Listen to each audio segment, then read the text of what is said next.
जय श्री कृष्ण मित्रों, स्वागत है तमारू जयश्रीस किचन में। तो आज આપણે બનાવીશું ફરાળી પરાઠા। ફરાળી પરાઠા બનાવવા માટે અહીંયા મેં ફરાળી લોટ લઈ લીધો છે।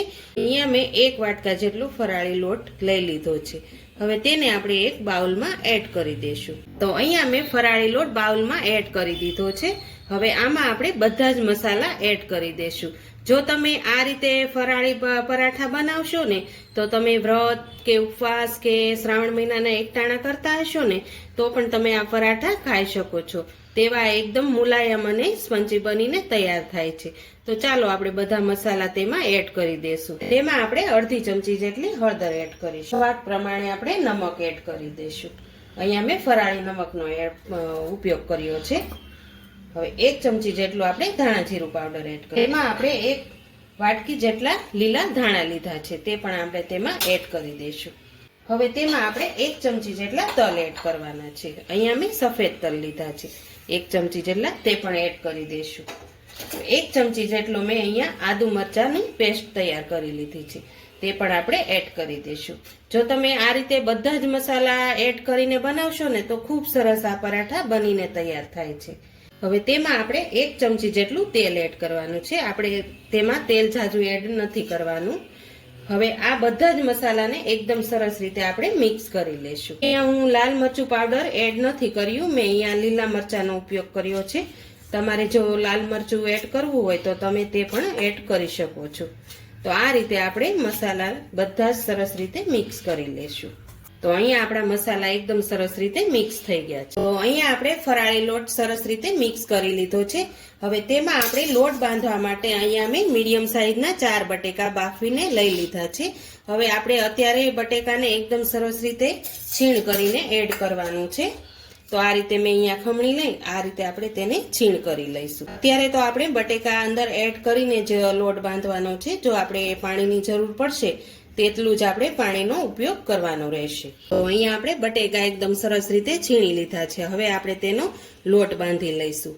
તો આ રીતે આપણે પહેલા બટેકાની અંદર જ આપણે લોટ બાંધી લેવાનો છે। તો આ રીતે આપણે સરસ રીતે મિક્સ કરી લેવાનો છે। તો આ રીતે આપણે બધા જ લોટને એકદમ સરસ રીતે બટેકાના મસાલા સાથે સરસ મિક્સ કરી લીધો છે। હવે આપણે જેટલી પાણીની જરૂર પડશે તેટલું જ આપણે પાણી એડ કરવાનું છે।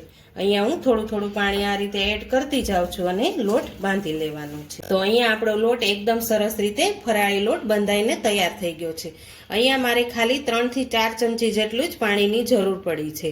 તો જોઈ શકો છો તમે એકદમ સરસ રીતે આપણો લોટ મુલાયમ બની અને તૈયાર થઈ ગયો છે। આને હવે આપણે 5 મિનિટ સુધી રેસ્ટ આપી દઈશું। તો અહીંયા આપણી 5 મિનિટ થઈ ગઈ છે। તો આપણો લોટ પણ એકદમ સરસ રીતે બંધાઈ અને મુલાયમ રેડી થઈ ગયો છે, જોઈ શકો છો તમે। ચાલો આપણે હવે પરાઠા વણવાનું શરૂ કરીશું। તો અહીંયા મેં મીડિયમ સાઈઝનો લુઓ લઈ લીધો છે। હવે તેને અહીંયા મેં ફરાળી લોટ થોડોક રાખ્યો હતો તેમાં આ રીતે આપણે લોટમાં થોડુંક એડ કરવાનું છે। હવે તેને આપણે ધીમે ધીમે વણી લઈશું। આ રીતે આપણે હળવા હાથે જ વણવાનું છે જેથી આપણું પરાઠું ફાટે નહીં। હવે તેને આપણે આ રીતે ફોલ્ડ કરી દેવાનું છે। હવે તેને આપણે થોડુંક લોટમાં સ્પ્રેડ કરી લઈશું। તો જો આ રીતે હવે તેને આપણે આ રીતે ફેરવતા જશું અને પરોઠાનો શેપ આપતા જશું। બહુ જાડું નથી રાખવાનું, એકદમ થોડુંક પતલા જેવું રાખવાનું જેથી આપણને ખાવામાં મજા આવે। જો આ રીતે તમે બટેકા એડ કરીને લોટ ફરાળી લોટ બાંધશો ને તો આ પરાઠા ખૂબ સરસ ટેસ્ટમાં બને છે। તો જો આપણું પરાઠું એકદમ સરસ રીતે વણાઈ અને તૈયાર થઈ ગયું છે। જો બહુ જાડું નહીં અને બહુ પતલું પણ નહીં, તે રીતનું આપણે તો હવે આપણે આ રીતે બધા જ પરાઠાને વણી લેવાના છે। તો અહીંયા આપણે બધા જ પરાઠા વણી અને તૈયાર કરી લીધા છે। હવે તેને આપણે શેકી લઈશું। તો અહીંયા મેં આપણે રોટલી બનાવવાની જે તવી આવે તે લઈ લીધી છે। હવે તેમાં પહેલા આપણે થોડુંક ઘી એડ કરી દઈશું। આ રીતે ઘીને થોડુંક પ્રેસ કરી લઈશું જેથી આપણા પરાઠા એકદમ સરસ ક્રિસ્પી બને। તો હવે આપણી તવી એકદમ સરસ રીતે ગરમ થઈ ગઈ છે। હવે તેમાં આપણે પરાઠું એડ કરી દઈશું।